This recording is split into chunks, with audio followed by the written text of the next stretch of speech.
क्या अमेरिका अब सिर्फ होर्मुज नहीं बल्कि पूरी दुनिया के सबसे अहम समुद्री रास्तों पर कंट्रोल की तैयारी कर रहा है? ये सवाल इसलिए क्योंकि स्टेट ऑफ होर्मुज को लेकर बढ़ते तनाव के बीच अब एक नया मामला सामने आया है जिसने दुनिया का ध्यान अपनी तरफ खींचा है। अमेरिका जहां ईरान से जुड़े समुद्री रास्तों पर दबाव बढ़ा रहा है, वहीं अब उसकी नज़र एक और अहम समुद्री रास्ते यानी स्टेट ऑफ मलक्का पर भी है।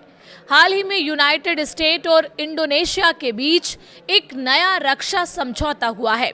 इस समझौते के तहत अमेरिकी सैन्य विमान अब इंडोनेशिया के हवाई क्षेत्र का ज्यादा इस्तेमाल कर सकेंगे।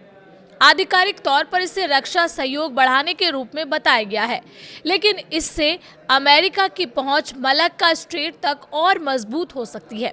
मलक्का स्ट्रेट एक बेहद अहम समुद्री रास्ता है जो हिंद महासागर को पूर्वी एशिया से जोड़ता है। इस रास्ते से दुनिया का बड़ा हिस्सा व्यापार गुजरता है। यहाँ से सिर्फ तेल ही नहीं बल्कि इलेक्ट्रॉनिक सामान, मशीनें और कई ज़रूरी चीज़ें भी एक जगह से दूसरी जगह पहुँचती हैं।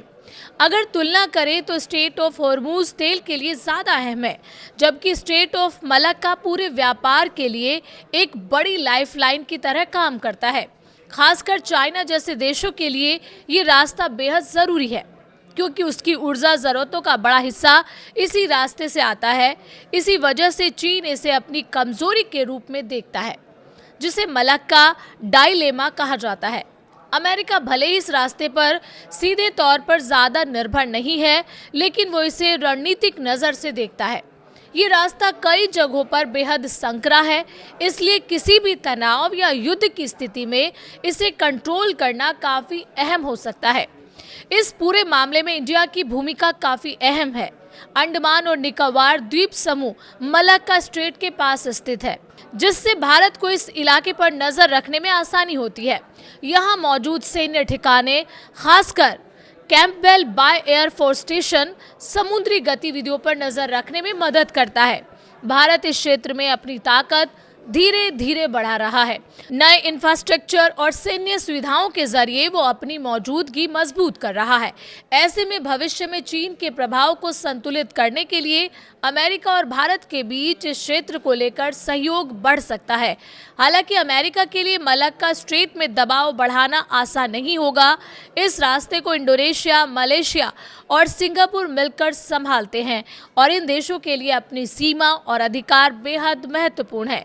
खासकर सिंगापुर का इस क्षेत्र में खास महत्व है क्योंकि उसका बंदरगाह और समुद्री सेवाएं दुनिया में बेहद आगे हैं। उसकी अर्थव्यवस्था भी काफ़ी हद तक समुद्री व्यापार पर निर्भर करती है, इसलिए यहाँ स्थिरता बनाए रखना उसके लिए ज़रूरी है। हाल के समय में समुद्री रास्तों पर शुल्क और रोक को लेकर भी बहस बढ़ी है, जिससे दक्षिण पूर्वी एशिया के देशों में चिंता बढ़ गई है।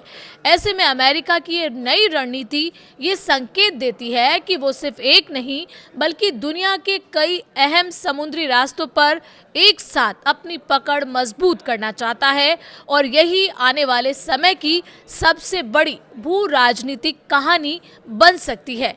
आपको क्या लगता है कि अमेरिका की नीयत में क्या है? क्या वो वाकई में अहम समुद्री रास्तों पर अपना कब्जा करना चाहता है?